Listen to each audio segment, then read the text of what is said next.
I'd say let's get started. Yes, welcome everyone to this very timely panel on class, caste, and religion in South Asia. We're really happy that so many of you can be with us today. And before we get started, I'd just like to say a few introductory words. My name is Hannah, and I represent the Swedish South Asian Studies Network, Sasnet, and I'm here with our panelists and with Laura from the Malmö Association of Foreign Affairs, UF Malmö. We are the co-hosts or the co-hosting organizations of this event. And yeah, we're really amazed by the response we've gotten, quite overwhelming, because under different circumstances, without the pandemic, this would have been a seminar gathered mainly to students in Lund and in Malmö at Malmö University, and probably a small lecture theater. So yeah, now thanks to the internet and thanks to Zoom, we are able to connect with panelists and with audiences from across the globe, which is pretty great. Before introducing the three panelists, I just want to say a few words about Sasnet. We are based at Lund University in Sweden, and we are a research network aiming to connect scholars doing work on and in South Asia and produce, exchange, and spread knowledge on the South Asian region. And we usually do this through physical seminars, conferences, and publications. But due to the pandemic, we shifted most of our activities online and do seminars like this one, and we also have a weekly podcast. And we're really happy to co-host this event with UF Malmö, and Laura is here with us. So Laura, feel free to say a few words about UF Malmö. Yeah, so UF Malmö is the foreign political organization from Students for Students at Malmö University. And we also organize weekly lectures, but due to the pandemic, they're only every second week and they're online. And if you're a student at Malmö University, you can also become a member. And at the moment it's for free. And I thank everyone for attending and for our three panelists for presenting this very interesting topic of the caste system in India. Yeah, thanks. Moving on. I assume that most of you have already read a bit about our speakers, but I'd like to say a few words about them as well. Our first panelist is Dr. Isha Dubey. She graduated with a PhD in history from Aarhus University in Denmark, and right now she's with us at Sasnet. She's a postdoctoral researcher at Sasnet and has been working on her project that is dealing with memory politics, and the construction and contestation of national memory in India and Bangladesh. And our second speaker is Ashaq Hussain Parray, who's tuning in live from Kashmir. Ashaq is currently a junior research fellow in the Department of English at Aligarh Muslim University in India, and he previously taught as an assistant professor in the Department of English Language and Literature at the Islamic University of Science and Technology of Awantipora in Kashmir. His area of research is the intersection of post-colonial and translation studies, and he also writes poetry and translates from Kashmiri and Urdu into English. And our final speaker for today is Dr. Amrita Ghosh. She has a postdoc from Linnaeus University in Sweden, and presently she is a visiting researcher at Sasnet and also a visiting lecturer at the Department of Humanities at Linnaeus University. And Amrita is also the co-founder and editor of the biannual literary journal Cerebration. So thank you so much for being with us this evening or tonight, and for making the time. And we are about to start. I just want to add that in the end, we will have a question and answer session, and you can already start posting your questions during the presentations.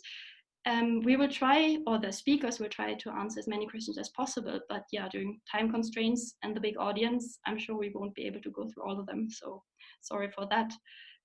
Also, this event is currently live streamed on Facebook, and you can rewatch the event later on Facebook, on the Sasnet Facebook page.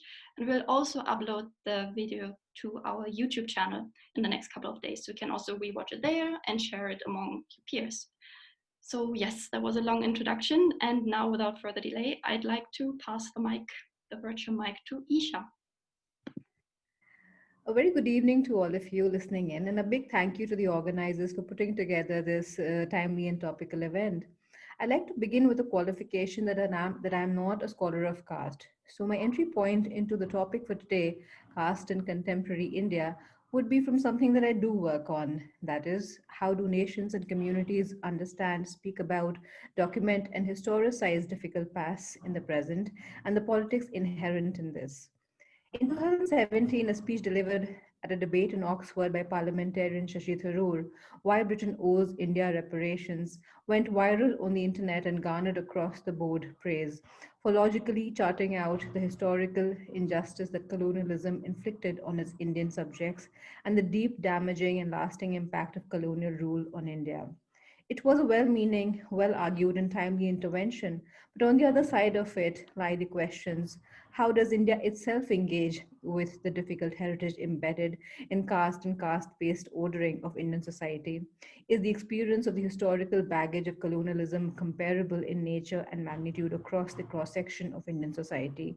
What do our responses to these questions reveal about the structural privilege and disadvantages we enjoy or suffer depending on what side of the caste spectrum we come from?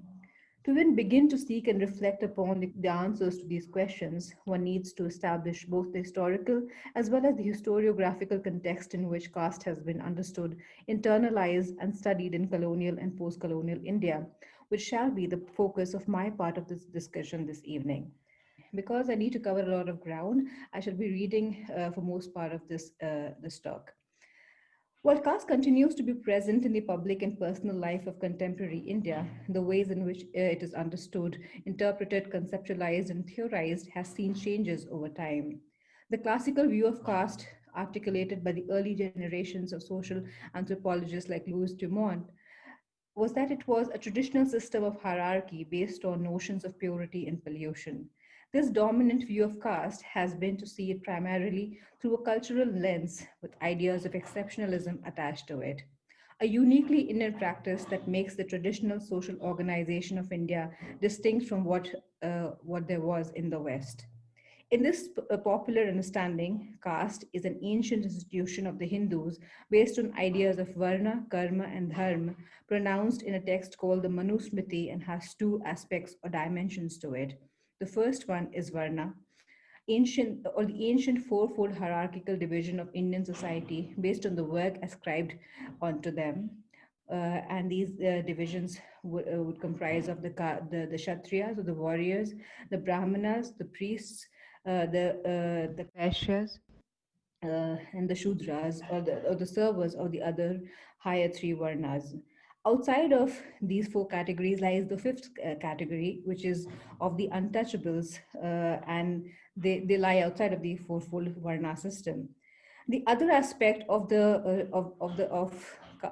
this understanding of caste is based on jatis, which are the real units of social organization in India and emerged side by side with the Varnas. They are occupational groups that number more than 3,000 in modern India. The ascription of a ritual rank to each jati creates an elaborate hierarchy. The categories of Varna and Jati and the corresponding social divisions and hierarchies of status have existed in South Asia long before it was colonized. However, there existed a degree of fluidity and flux to these social relations. The Western idea of caste sought to simplify this diverse and contested social landscape by creating a neatly marked out division of groups. The result was the fashioning of a systematic theory of caste, wherein it was looked at not merely as a system of occupational specialization, but as one consisting of hierarchically arranged hereditary groups. These groups were separated from each other in certain respects, such as endogamy, physical contact, communal eating. The occupations associated with each caste were arranged in a hierarchical manner, enjoying differential social status and rights. And so inequality was an inherent feature of this caste order. This theorization of caste helped colonial rulers make sense of the complex and seemingly incomprehensible social fabric of India. It also facilitated the construction of an image of India which stood in stark contrast with that of Western civilization. The argument was that while in the West, the individual was the core, formed the core of society. In India, it was the group that defined social organization. Further, with caste, as the fundamental defining feature of the Indian social life, and one which was seen as rigid and incapable of changing on its own. It presented a handy justification for colonial rule. This colonial theorization of caste, even though it has been contested in more recent research, has had a lasting influence and impact on the ways we engage with caste, both academically as well as in general, in post-colonial South Asia. Academically, the disciplines of sociology and social anthropology in post-colonial India advocated a shift in scholarly focus from the book or armchair analysis of caste to a more field-based one. However, even then, the primary categories for imagining India showed substantial continuity with the colonial ones. Examples of this would be the village becoming a convenient point of entry of sociological research methodologically, the automatic assumption of caste as being fundamental to the Indian social structure and for understanding it, the synonymizing of Hindu religion with Indian culture. More generally, the lasting influence of the colonial conceptualization of caste on Indian society was that it served as both an institution and ideology for sustaining and legitimizing existing structures of social inequality. It is a means for maintaining the status quo of traditional Indian society as a closed system with severe constraints on upward social mobility. It was also a way to bind certain castes to certain kinds of work generation after generation, and this was more so, and it stuck more in the case of lower castes. Finally, this idea of caste is deeply embedded in the self-image of modern India and its evolutionary journey towards modernization. In the scheme, caste is supposed to represent an integral part of traditional India, which would eventually evolve into a modern version of itself, where caste would cease to matter, something to be studied that was essential for understanding India, but of no relevance in the present. Even with the sustained influence of the classical theorization of caste on Indian post-independent sociology and social anthropology, it was clear to scholars working on the ground that caste held tremendous resilience and could not just be wished away from India's socio-political life with the passage of time. This was evident in the robust ways in which caste entered the modern institutions of democracy as a mobilizing factor and gave rise to new formulations of caste solidarity. Hence, according to M. N. Srinivas, instead of rendering it irrelevant, the processes of modernization manifested through representative politics and technology ushered in a horizontal consolidation of caste. What this implied is that the availability of technology such as printing, postal services, and transport at the disposal of people, it was easier to mobilize and organize along caste lines much more on a much wider scale. Hence, there emerged caste associations which increased competition among themselves, undermining the vertical caste solidarity. The growing horizontal consolidation and differentiation among caste communities resulted in the emergence of a new caste or emergence of new caste clusters which occupied the margins of the social order but were now collaborating and mobilizing so as to influence politics at the center. The beginning of this phase can be traced to the decade of the 1980s. The Indian Constitution has enshrined safeguards and guarantees to facilitate the creation of a level playing field for the scheduled castes in the form of reservations and the outlawing of untouchability. And yet, till as late as the 1980s, the mainstream processes of development planning were mostly caste blind. What this implied was that the development machinery worked with categories such as rich and poor peasants, farmers or laborers without really acknowledging how caste intersected or overlapped with them. However, it is through its intricate relationship with social institutions like the patriarchal family system, the agrarian economy, and patterns of settlement that caste reproduces itself in everyday life.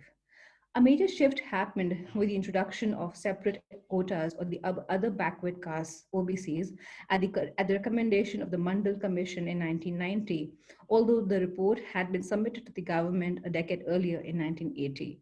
The OBCs are intermediate castes that became important in the game of vote bank politics. They had economic power but wanted administrative power. The recommendation was that 27% of all government jobs were to be reserved for the OBCs, in addition to the 22.5% reservations for SCs and STs. This invoked a lot of upper and middle caste anger and instigated a slew of self immolations of upper caste students as a form of protest against this new policy as it represented to them a legitimization of caste as an integral part of state policy and development machinery, which they had seen it not to be so before this. However, the cumulative effect of all these developments was that it imbued greater agency and confidence to Dalits, and Dalits is the name that the untouchable community gave to themselves in opposition and in resistance to what to the name Gandhi gave them, which was Harijan, so the people of God, to voice their experiences of discrimination and a rediscovery of Ambedkar as a Dalit icon. The period saw the emergence of the rise of new class of political entrepreneurs from among the Dalits who would become important political players in the years to come. Prominent examples of this would be Kanshiram and Mayavati. The question that then needs to be asked is, has this greater engagement of historically marginalized groups in the caste hierarchy with democratic processes and the greater exercise of agency through mobilization led to an actual disappearance of caste-based discrimination or exploitation? The short answer to the question, of course, is a clear, emphatic, and resounding no. And if one were to attempt a longer answer, it would go something like this: no, because firstly, caste and first and foremost is about domination, an institutionalization, an institutionalized form of domination upheld up by upper caste complicity through a set of values, norms, customs, and so on. Some of these might have weakened over time, but others continue to persist, even thrive. However, a structural form of domination needs an equally structural uprooting of it for it to be eliminated wholly. This has not happened, and so caste continues to assert itself as coercive power. Secondly, caste has a big role in the creation of disparities. This does not merely imply a cultural disparity caused due to a socio-cultural hierarchy based on the ideas of purity and pollution, but a tangible economic disparity caused by an unequal entitlement to resources. Thirdly, caste entrenches institutionalized forms of discrimination and denial. Together, they produce a system of disadvantages that is used to reproduce targeted poverty and deprivations. The forms this denial takes is not merely confined to ideas of purity and pollution again, but has a tangible history that serves as a further continuance and solidification of caste-based disparity in the present. An example would be the denial of the right to own and cultivate land to ex-untouchable communities to become peasants. The effects of this tradition have been long standing, have been long lasting, and felt even today by Dalits, as the absence of assets such as agricultural land makes them vulnerable in the present, both socially and economically. I'd like to conclude with another incident reflective of how caste based privileges and a denial of caste based disparity go hand in hand in contemporary India and plays out on an everyday basis, not only in seemingly remote hamlets and villages in the form of horrific caste violence, but also in urban, and metropolitan India in what might appear as innocuous ways. In 2017, again, the same year in which Shashi Tharoor made his now famous speech at Oxford, another incident took place. A popular jazz club in Delhi, the piano man who posted that they shall be hosting a band that went by the name Bhangi Jumping. Well, to the band members and to the organizers, this might have seemed like a witty name for a band which what they thought was a clever pun on bungee jumping and bhang cannabis preparation. The event, upon being advertised, attracted much anger on the internet for being casteist, as bhangi is not an innocent word, but a derogatory term coined by upper caste to denote a Dalit caste employed in manual scavenging and sanitation associated with filth and addiction. The event was eventually cancelled, but what the whole incident and the upper caste outrage on behalf of the club, the band, and art itself revealed was the blindness of a whole section of Indian society to their own caste based privilege and the historical systemic nature of caste oppression. Not knowing one's caste is a privilege and warrants no virtue signaling. And while knowing and acknowledging this privilege would be a step in the right direction, what is actually needed is the active and structural dismantling of how it plays out in everyday life in banal ways. Finally, as a historian, I think systemic and historical inequalities, such as those based on caste, require a retelling of history and a retelling of struggles from those whose struggles stories these are. Of the myriad of ways and fields of work in which this can be done, a good starting point would be here in academia. In the sphere where knowledge is produced and disseminated, it is important for those like us, like me, uh, uh, who come from privileged social positions to acknowledge that we can be allies, we can support and yet not appropriate voices, spaces, and experiences that are not ours. Thank you. Thank you, Isha. Thank you so much. Yeah, next one is Ashaq. We had a few interruptions in between.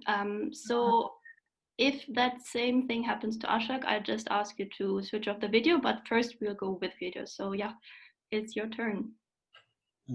Thank you, Hannah, for giving me the opportunity. Now, like Isha, let me begin with a disclaimer that I am neither a sociologist nor a social anthropologist. Therefore, what follows is a layman's account of the social stratification in the Kashmiri Muslim society. In the next couple of minutes or so, I will try to raise and perhaps answer certain questions surrounding the idea of caste in Kashmiri Muslims and ask whether caste in Kashmiri Muslims can be theorized or not, or better put, how it can be understood against the backdrop of Islamic faith and Hindu caste system. Now, most often we tend to ignore or we don't get to hear about the question of caste in Kashmir. And I think there are three reasons that stand out. Number one is the obvious political conflict. Obviously, when you have cordon and search operations going on, when you have clashes, curfews, crackdowns going on around you, you cannot talk about relatively less important issues. Second reason that we don't talk about caste in Kashmir has to be found in the sphere of historiography. Now, most people who have written about Kashmir in the past happen to be either the upper caste Hindus or very recently the upper caste Muslims. Obviously, when you are the privileged one, you cannot talk about those who face the caste discrimination. Third, which I think is most important reason that we don't talk about caste in Kashmir, is the lack of education. People who have faced the caste-based discrimination in Kashmir have very recently been able to get the fruits of modern education. And as a result, we do not have data archives that sort of documents their experiences. Now, before coming to the question of caste in Kashmiri Muslim society, we need to have some idea of the ontology of caste. Now, most classic scholars, as Isha mentioned on caste, mention certain features that are manifestations of caste. For example, the practice of endogamy, refusal to eat together, believing in the idea of purity pollution, or the idea of karma dharma, or practicing social segregation. Now, late Professor Dabla, who happens to be the only Kashmiri sociologist who has worked in this area, argues that caste exists as a social phenomena and stands functional in the Kashmiri Muslim society. Now, it's a social reality because the social order, social organization, and social structure of Kashmiri Muslim society reflect it clearly. Now, in the case of Hindus, caste system has a scriptural backing, as it's so in the context of Muslims. Now, Quran, the central text of Muslim faith, completely rejects any kind of caste system as well as social inequality. Now, Allah says in the Quran, "O humankind, we have created you out of a single male and female and made you into tribes and nations so that you may know each other. The best among you is the best in righteousness and piety." The Prophet is also reported to have famously said that there is no difference between an Arab and a non-Arab. Therefore, it follows that theoretically there is no religious sanction to caste in Islam. But then how do we explain caste in Kashmiri Muslims is the question that remains to be answered. Now, some theories of caste like occupational theory and evolutionary theory of caste partly help to explain the phenomena of caste in Kashmir. Now, in arguing my case for a prevalence of a unique Muslim caste system in Kashmir, I will mainly take a historical approach and talk about how the Sayyids, the supposedly Muslim upper caste, as a category of social distinction emerged in the first place, and how they were vivid throughout the history, and how they finally took on a final class, and by extension a caste for itself in a context like Kashmir. However, before that, it would be fruitful to have a look at the social structure of castes in Kashmir. Now, roughly speaking, Kashmiri Muslim society comprises of the following three castes. Number one are the Sayyid castes. Now, these are the people who stand at the top of the caste hierarchy. These include caste names like Gilani, Jilani, Andrabi, Qadri, Hamadani, Bukhari, Shah, Musavi, Safi, Razvi, so on and so forth. Number second are the occupational castes. These are people who in the past were associated with some kind of occupation and also trade and commerce, which were later converted to Islam 6 centuries back. Now, they include surnames like Wani, Zargar, Bhatt, Nakash, Lone, Khande, Ahangar, and etc. Now, at the lowest rung of this caste hierarchy are the service castes. Now, they have been engaged in menial jobs, and they include caste names like Gilkar, Dobi, Bangi, or Sheikh. Now, Sheikh is a very interesting caste in Kashmir because if it is attached as a prefix to your name, you are an upper caste. Say, for example, Sheikh Muhammad Abdullah. But if it's attached as a suffix, you are a lower caste. For example, Ashaq Hussain Sheikh. Now, one may ask, who are these Sayyids? Now, as Ambedkar tells us that caste rests on a belief, but before that belief comes the foundation of an institution that supplies the materials to legitimize that institution. Now, if you look at the global Muslim population, you will find that there are a large number of lineal descendants and relatives of Prophet Muhammad. These kinsfolk, most often known as Sayyids, form a distinct social category in Muslim societies, and their status can afford them special treatment in legal matters and in the political sphere. Now, the idea that Prophet's kinsfolk must be differentiated from the rest of the population and somehow be given special treatment in one way or the other has a precedent in Islamic history. Now, we have a 10th century scholar, Sheikh al-Sadduq, writing that loving Sayyids is obligatory upon all Muslims. But somebody might say, well, he was a Shia scholar who happened to be the minority. Now, we have another great Sunni scholar, Ibn Taymiyyah, writing in his book, Minhaj al-Sunnah al-Nabawiyya, that there is no doubt in that Muhammad's family has a right on the Ummah that no other people share with them, and that they are entitled to an added love and affection to which no other branches of the Quraysh are entitled. Now, these two Shia and Sunni scholars might differ on the idea of who exactly constitute the Prophet's kinsfolk, what the special treatments are they entitled to, or why they must be treated differently from the rest of the people in the first place. However, the baseline seems to be that the Prophet's kinsfolk constitute a special category within the community, and that a particular respect or regard should be offered to them. The fact that Sayyids trace their genealogy to the Prophet of Islam or to his family or to his companion functions as a symbolic capital to claim that special status within a community. Now, if you look at the Muslim history, it's full of stories by religious scholars that talk about the merits of Prophet's kinsfolk who go now by the name of Sayyids. Now, we have books like Abdul Razak Najafi's Fazail al-Ashraf, which means the merits of Sharifs or Sayyids. We have another book by Muhammad Ashraf al-Husseini's Fazail al-Sada, means the merits of the Sayyids, and other books like Tazkirat al-Khas. Now, these are the books from both Shia and Sunni sources of Islam. Now, if you look at the fundamental message conveyed by the stories in these books, it is very simple, and that is believers must respect and support Sayyids unconditionally for the sake of Prophet. Now, these stories somehow seek to justify the special treatment due to Sayyids, but not by claiming their innate superiority in morality or religiosity, but because they are linked to Prophet. And this is something that differentiates it with the Hindu caste system.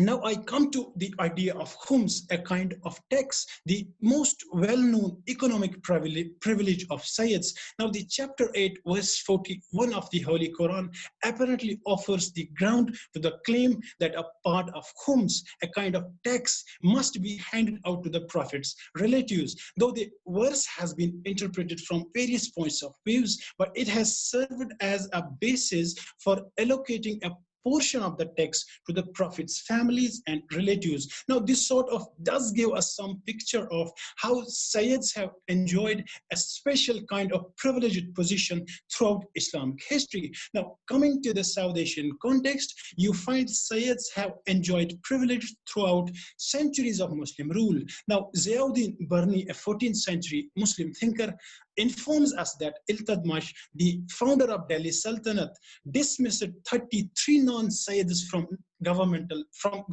service. Why? On account of being their non-native or on account of being their non-Sayyids. Now, in the same fashion, we have Balaban, who was another Muslim sultan in 13th century. He removed, quote unquote, low-born Muslim persons from all important offices, and in fact sharply reprimanded the courtiers who had given the post of a tax collector to a lower born Muslim. Now, Muhammad Tughlaq was another ruler who consciously started the policy of giving preference to foreign born Sayyids in administration and government, and systematically ignored the claims of Indian Muslims. Thus, we can see here the intersection of class and the caste taking place, and those who are highborn are getting the high positions. Now, during the Mughal rule in India too, we see that Sayyids enjoyed governmental privileges such as stipends and land grants, and as a result, people saw the opportunity and they resorted to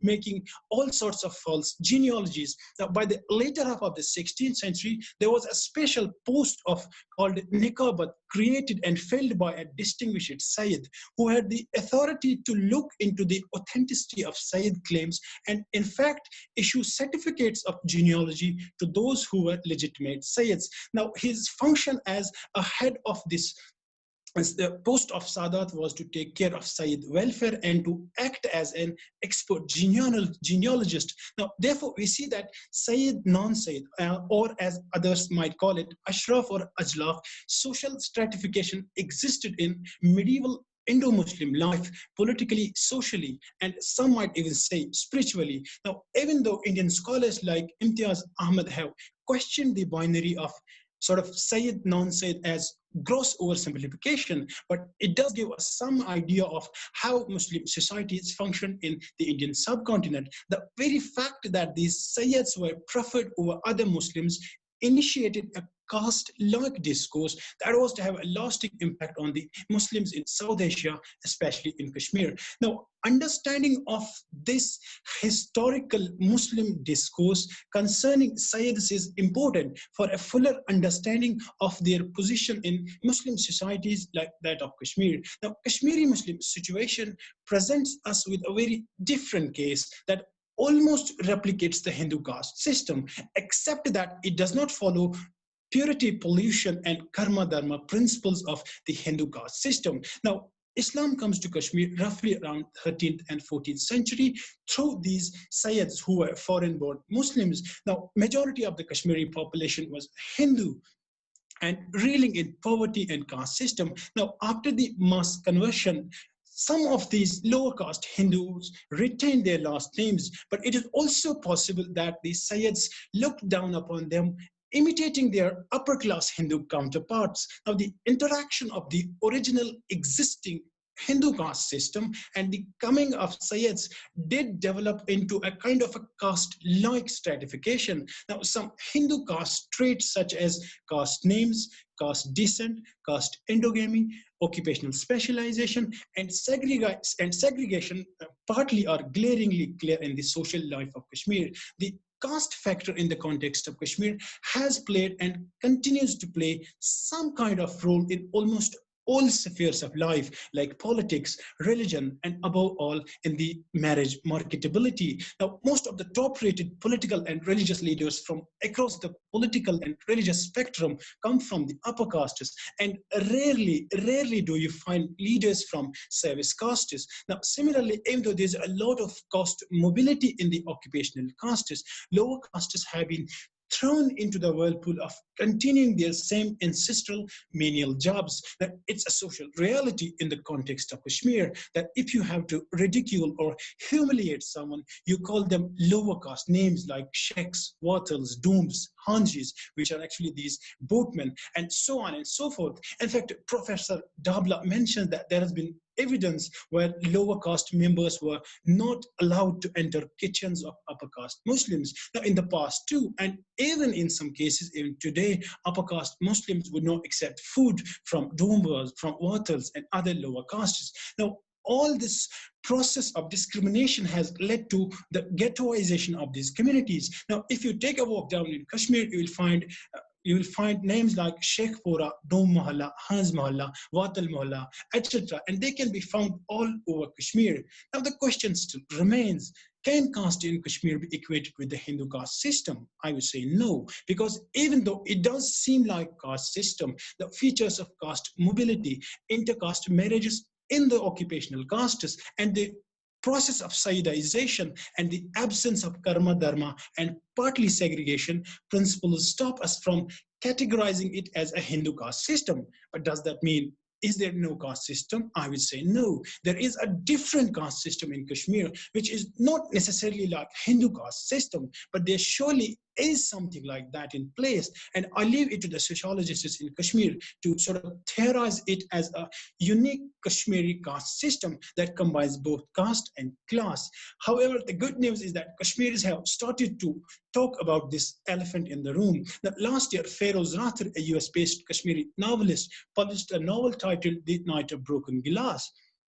And it talks about intercaste relationships in Kashmir and the repercussions of such relationships, and the novel condemns all sorts of caste hierarchies prevalent in Kashmir. Now, similarly, just last month, another novelist, Shabir Ahmed Mir, came up with another book titled The Plague Upon Us. And it also has a lower character whose only aim in life is to shed that caste and be addressed like a gentleman. Now, if there were no caste system in Kashmir, as some people might argue, why would our novelists and cultural critics talk about it? Now, the problem with us so far has been that we do not recognize it in the first place, and the repercussions of this denial are faced by the marginal lower castes, for whom the caste manifests as a humiliation in their personal and public lives. Now, let us hope that Kashmiris, especially upper caste Kashmiri Muslims, recognize this problem and work together with all sorts of Kashmiris to pave the way for a more egalitarian society. Now, I come to the second part of my discussion, which is the sectarian angle. Now, we find that people from the Sunni majority of Islam, irrespective of caste, refrain from into matrimonial alliances with the minority Shia or Ahmadi sect of Islam, and vice versa. Now, even though Kashmir has mostly resisted sectarian violence, but there are times when the sensitive nature of the relationship between two communities comes into play. That last year, a 4-year girl from the minority community was raped, and the culprit belonged to the majority community. Now, after the incident, what followed was a polarization around the incident, where both the communities were accusing each other of framing people in false cases. Now, the very fact that a heinous crime like rape gets polarized does give us some picture of the fragile relationship between these two communities. Now, similarly, last time when the Iranian military general Qasem Soleimani was killed by the US, there were huge protest rallies from the minority community in Kashmir. Now, I suspect the kind of Saudi-Iranian rivalry that unfolds in the Middle East on one side and the larger politics that unfolds in Pakistan has a direct impact on Kashmir. Now, at the same time, these differences in the communities are timely exploited by the hegemonic forces to pit all sorts of Kashmiris against each other. However, if there's anything that links all sorts of Kashmiris with each other, it's their culture and the fact that all of them are powerless and being controlled by an authoritarian regime. Now, add to it further divisions based on one's location, ethnicity, mother tongue. For instance, people from the Muslim, Gujar, and Bakarwal communities who speak Gojari and Pahadi language and who mostly come from remote areas are not treated equally in the mainland valley of Kashmir. Now, this further complicates any understanding of a Kashmiri Muslim identity as essentialist in nature. Kashmiri Muslim population, as this discussion has sort of unfolded, is diverse and marked particularly by caste and sectarian divide. Thank you. Thank you so much, Ashaq. This was such a unique perspective, and we are moving on to Amrita. Super happy to have you here. Amrita, go ahead. Thank you so much, Hannah. I would like to begin by thanking Sasnet Lund University for organizing this panel, and UF Malmö University. And when we were discussing the organization of this panel, it was at a time that the pandemic was peaking everywhere. So my entry point to this entire topic has been to think about the migrant workers that came about in the news very disturbingly, that how they were treated in India. And then my work on subaltern politics and minoritization of certain identities and whose lives are more worthy of living is a certain kind of entry point to this topic. And I am thinking of the pandemic mostly in terms of how caste and class merge in terms of a certain kind of space of invisibility. So I want to start with a certain image. Hannah, if it's possible to have the image screened, is that possible? Thank you. I don't know if everybody can see this, but so I wanted to talk about, my screen has gone. Can everybody see this? It should be visible. I'm sharing the screen. So I am entering this topic with this ad, which was by Kentro Systems in May 2020, when the world was simmering with the pandemic spreading everywhere. And the bread maker, and they just don't make bread machines, they make other kinds of electronic items too, but they came up with this particular ad for their bread maker machine. And the first one says, are you allowing your maid to knead atta, which is the flour, dough by hand? And the second one says, her hands may be infected. Finally, it says, don't compromise on health and purity. Bring home atta maker and bread maker. I would like to begin by analyzing what this particular ad meant. Hannah, if you can take away the screen now. Thank you so much, because it takes over my script here. Thank you. So this particular ad targets and stigmatizes the touch by thousands of house help, the domestic maids in middle and upper class homes within India. And it also posits this cautionary reminder about the maid for being a potential carrier of coronavirus. Her hands may be infected.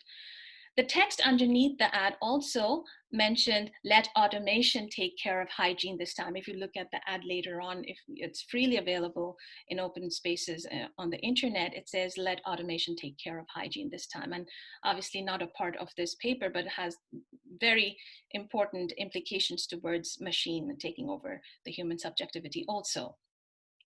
And that final reminder to not to compromise with health and purity during a time when obviously the fear of not contracting the virus is large.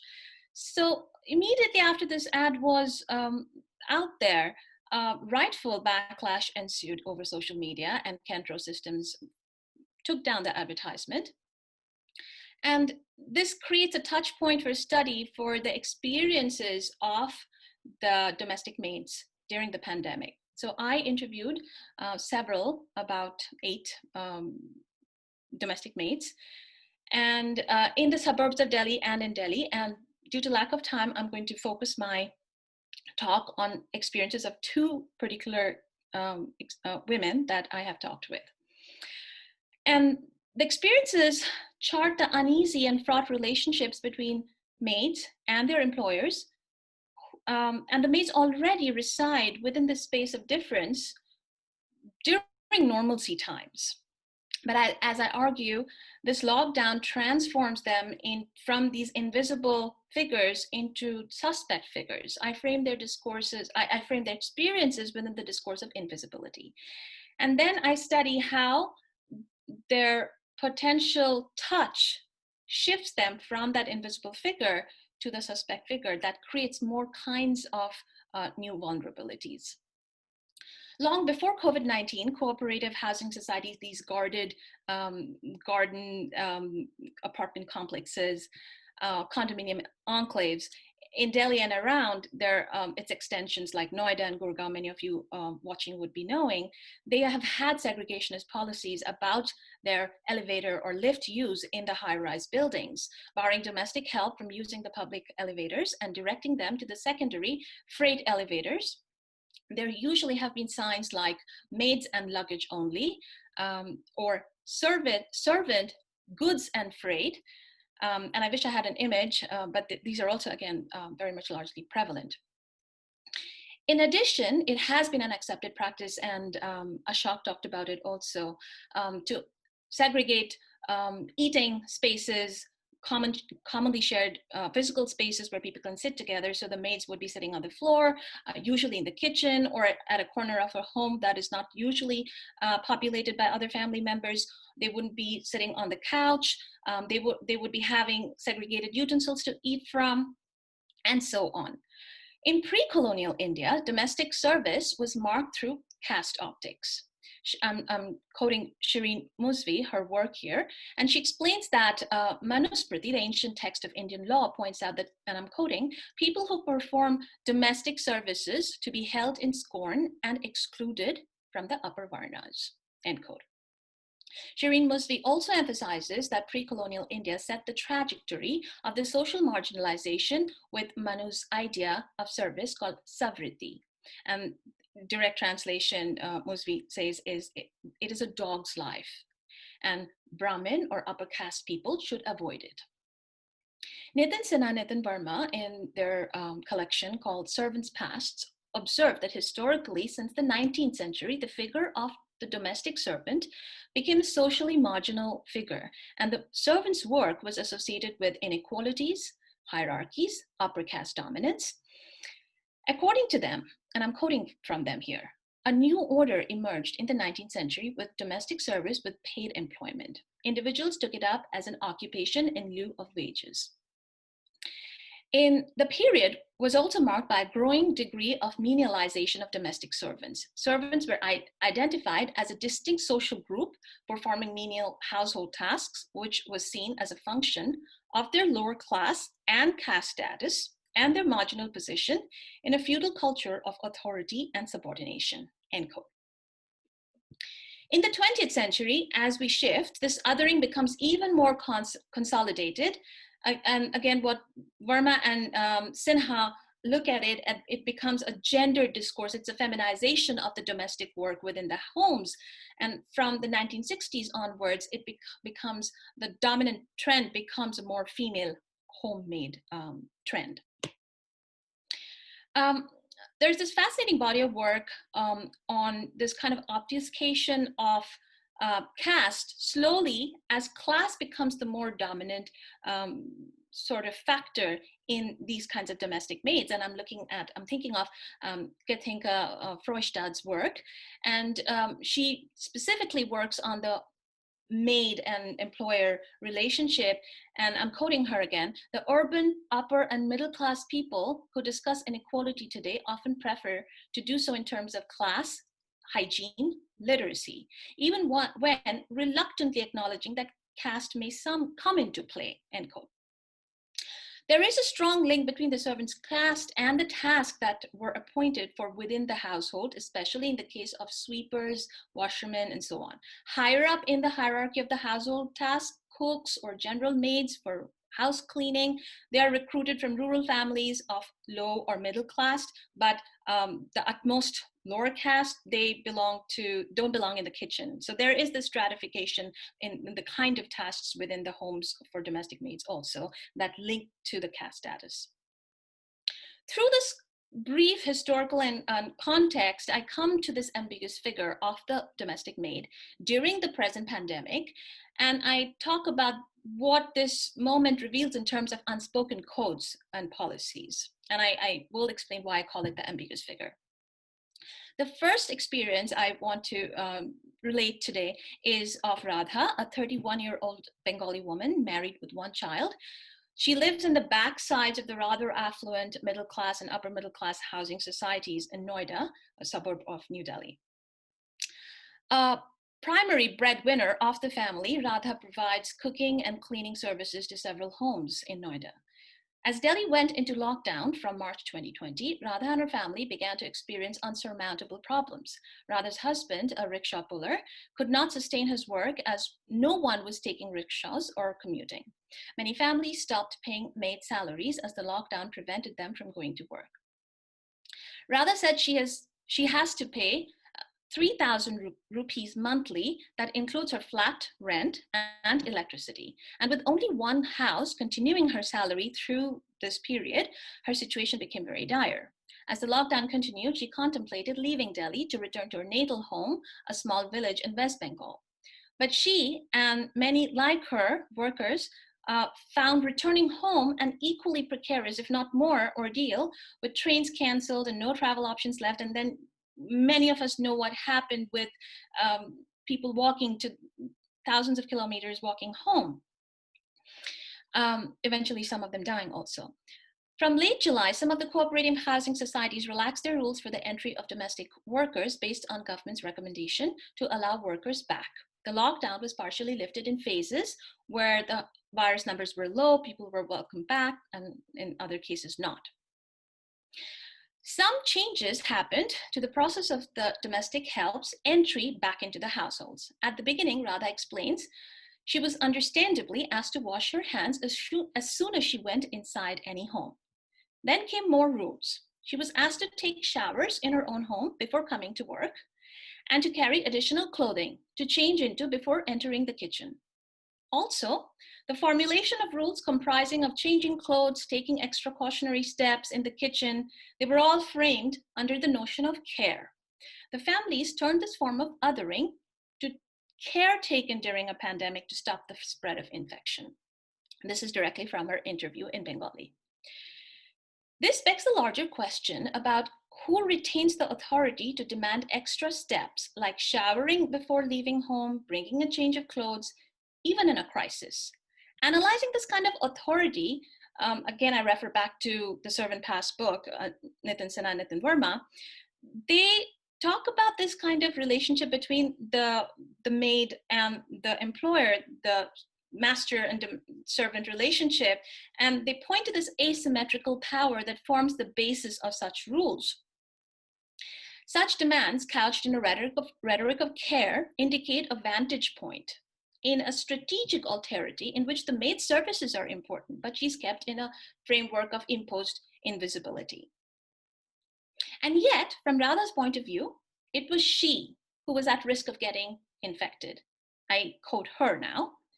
When I go to work in different homes, I always feel scared for my own life.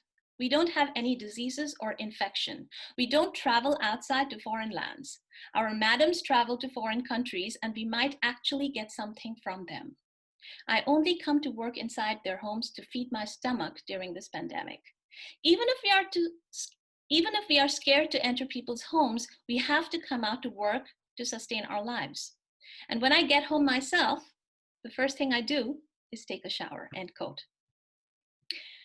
The question, who defines which space is sanitized and what stands as care, begs to be asked in Radha's story, as it does in another of the experience I want to relate of 52 years old domestic worker Rekha, who also lives in Noida. Rekha's family comprises of her husband and herself. Her children are away, married, and settled. She's the sole wage earner. Her husband had an accident in the past and could not return to work and is now too old to resume.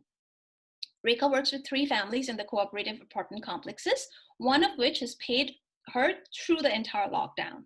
The other 2 paid her for some time in the beginning and then stopped. Rekha's landlord has been generous, allowing for rental payments in installations. With the phasing of the lockdown, sanitizing checks were established, Rekha said, as she started returning to work. The bylanes and roads between the high-rise apartments and her home have 2 manned gates that checks temperatures of all domestic workers crossing them by foot. There is a second check at the destination apartment where the guard sanitizes her hands and makes sure she has a mask on. There is a third and final check in each individual home where she has to wash her hands before beginning work. Another important facet in these checks is that all domestic workers, maids crossing these gates by foot get their temperature checked, but people crossing by cars are not questioned. There is also a check at the individual home where she has to wash her hands and as I mentioned, to begin her work for the family. When asked specifically if she was fearful about coming to work during the pandemic, she states, and I quote, "The disease is happening to the rich living in nice homes. The poor will continue to do what they always do," end quote. These 2 experiences, and I'm going to talk about more about them eventually, I try to understand these 2 women's experiences in Delhi's extended metropolitan space points through the idea of social invisibility by Francois Krol. And as mentioned earlier, the figure of the domestic maid in India already occupies this ambivalent space. And why I call it ambivalent is that she's hyper visible within the spaces of the home. She's working within close family spaces, intimate spaces with other people living. And yet at the same time, there is the systemic discourse of making her invisible, sitting at certain corners, not touching certain utensils or eating from them, and so on. COVID lockdown and post-lockdown measures have heightened this invisibility to what Judith Butler calls a precarity of existence that is marked by its very unrepresentability. Butler also explains that representability is constituted by what is fundamentally cast out and maintained outside the frame. These frames also determine questions of humanization and dehumanization. What remains outside the frames of humanization is the unrepresentable that inhabits an acute condition of precarity. The experiences of these 2 women point out this unrepresentability, which turns the previously invisible figure to the new extreme, that of a suspect body, a source of contagion whose very touch is questionable. Washing hands incessantly, sanitizing at the apartment gates, changing clothes, told not to be in the kitchen with any family member, all present tragic reminders about this haptic code narrative taking a central focus right now, raising doubts about the maid's touch, uncritically and ubiquitously reproduced. One example of this reproduction is from the English Jagran, a popular Indian daily news portal online, released an article in May 2020, around the same time that this ad had come about. And I'm quoting from there. The title of this article was 5 Things to Do Before You Allow Your Domestic Help to Come Inside Your Home, end quote. And it states these 5 things that one can do. The best option is to avoid infection, according to the article, so not to have domestic help at all. One of the steps includes guidelines, code, sanitize the things used, touched by them, be it utensils or the portions of your curtain, sanitize everything which has come in contact with your domestic help. If this seems too much, then recall that this is the biggest health crisis you're confronting in your entire life so far, and these extreme situations demand extreme precautions, end quote, from the English Jagran. Ironically, one of the steps, and this was the 4th step, reminds the family, quote, be a moral booster to your domestic help to stimulate positive mental positioning to overcome these tumultuous times, end quote. 2 key ideas emerge from these instances and practices initiated after the emergence of COVID-19. Firstly, the focus of fear is unrelenting on the haptic code that follows this gender domestic hell. She's welcome to the chores within closed family spaces, but the touch remains suspect, ultimately pointing out to her body as the source of this contamination. The world obviously has shifted in multiple ways around us, almost in a unique space of exception kind of a way, but it has also justified this marking of the maid's body as a virus carrier. The lockdown is for imputed shared safety, but the extreme precaution that is required is to institute the safety comes from the prohibiting the touch of the domestic worker.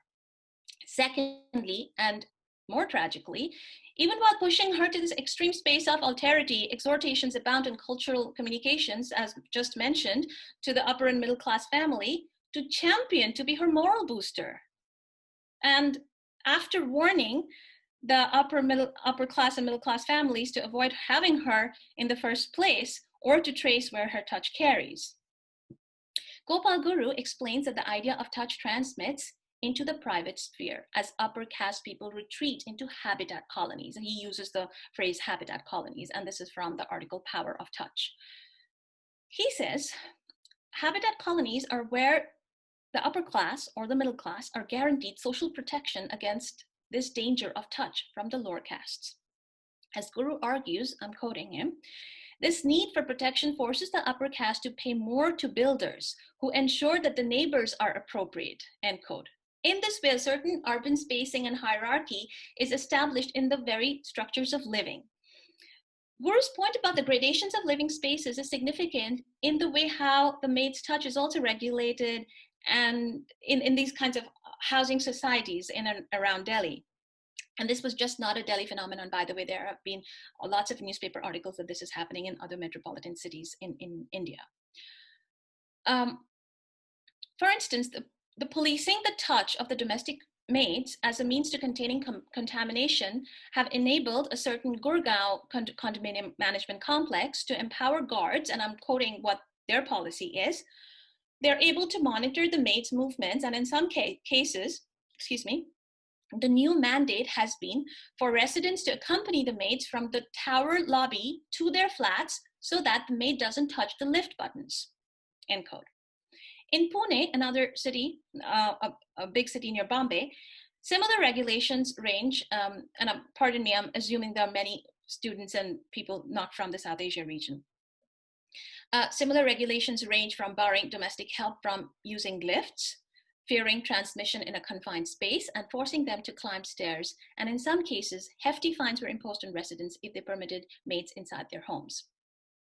The domestic sphere during COVID-19 becomes the only space that can be controlled, where the public sphere obviously is a source of fear, has broken down amidst the thoughts of contagion.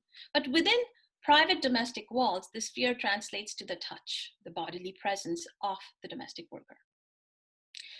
Here, I'm not certainly arguing against any safety measures being put in place where people come from outside environments within our close proximity in domestic spaces and homes in such a critical time. However, such measures that we just heard about and are being established more and more necessitate the larger question. Is this same treatment of purifying bodies, sanitizing touch spaces being meted out to all people in the family and visitors who come inside the spaces of the home? As evident from Rekha's comments, temperature checks, sanitizing of hands at the gates are required for domestic workers, but not of the residents who come and go within these apartment complexes in cars. And the reason for this difference is clear. Contact amongst residents or their extended circles are from the same category of people. They rightfully belong there, whereas the maid infiltrates their space, these hierarchical urban structures of home, through their contact from the outside during this pandemic.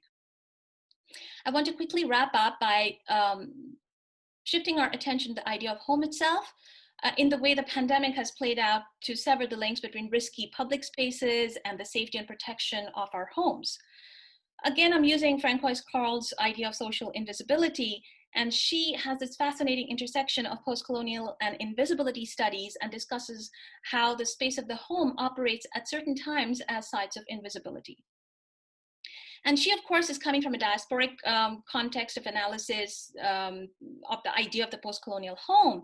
But I'm using her notion of the home as a site of invisibility to talk about what is going on with the domestic maids. The post-pandemic lockdown practices within the home pushes the domestic workers to a space in which there is a curious concatenation of precarity, heightened vulnerability, and social invisibility.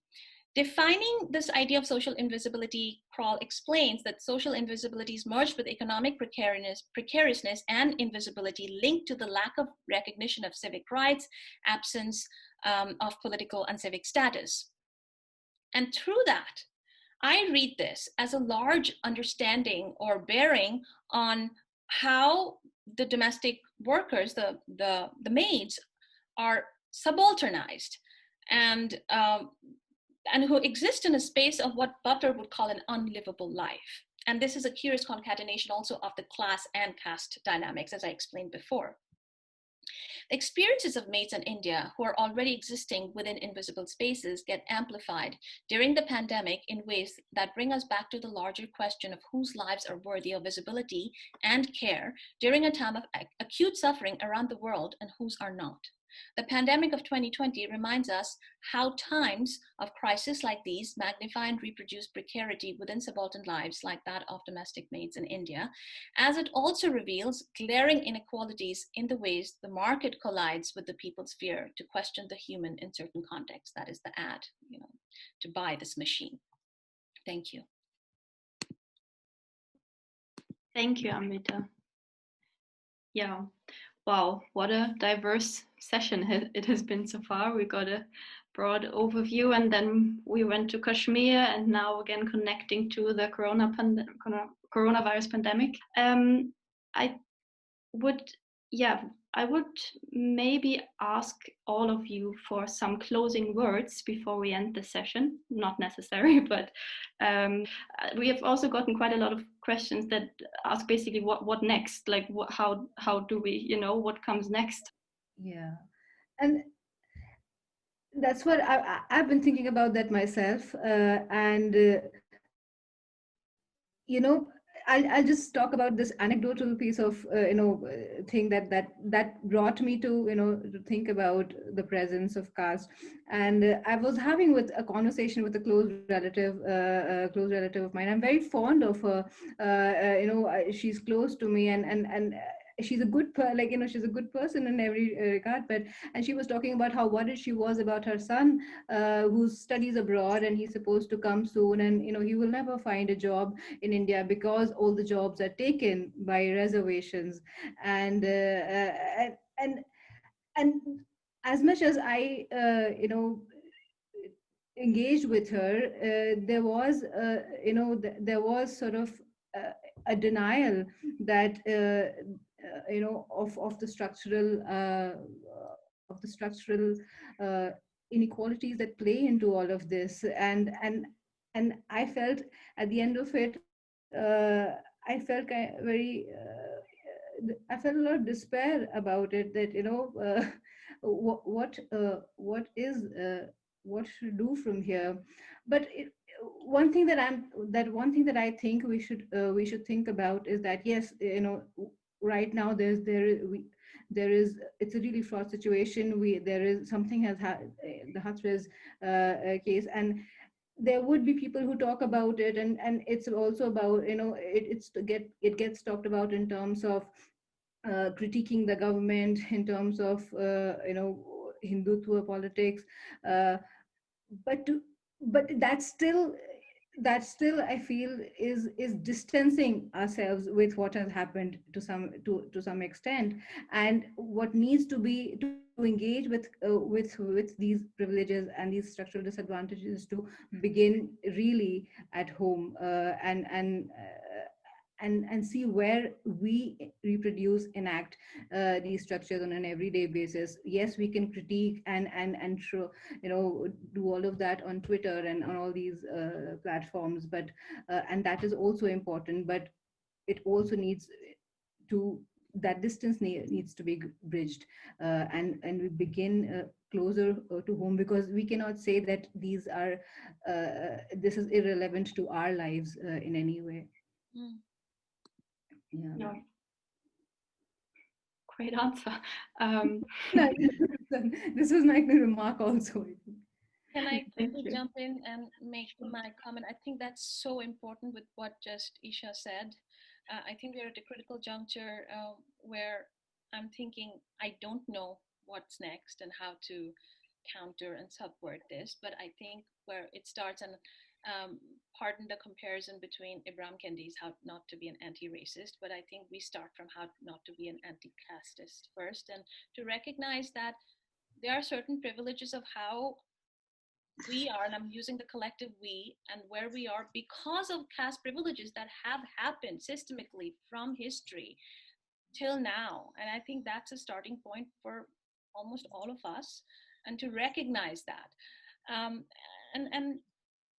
And then to really, and as I said, that, you know, learning from the other that is constructed as the other would be my two really, for myself, most of the significant things I could do. Thank you. Ashaq, would you like to? Well, I'll most importantly like to request fellow Kashmiris that we are already going through a crisis. Right now we are sort of, being under severe conditions, but we still need to sort of recognize the caste system, because for years and years we have not been able to recognize it, thinking that, oh, we have Islam in place. I do understand, but there's a paradox that we are still casteists. Some of us still believe in this system. And until and unless we don't recognize this system, we cannot address it. And I think most importantly, we need to talk about it in our families and daily lives. Thank you. Thank you. Great. Yeah, we're basically ending on time, so very Swedish of us. There's still many unanswered questions, and if you really want to have answers, I'm saying this to the audience, please feel free to contact us via Sasnet or UF Malmö, and we can try, as I said earlier, to facilitate some dialogue with the panelists. And I think that's it. Laura, thank you again. Thank you so much also for helping me organize the panel, and thank you for the very informative and interesting panel. Thank you. Nice. Okay, then thank you all again, and we're gonna end here. Have a good evening, everyone. Bye-bye. Thank you so much, everybody. Bye. Thank you. Bye.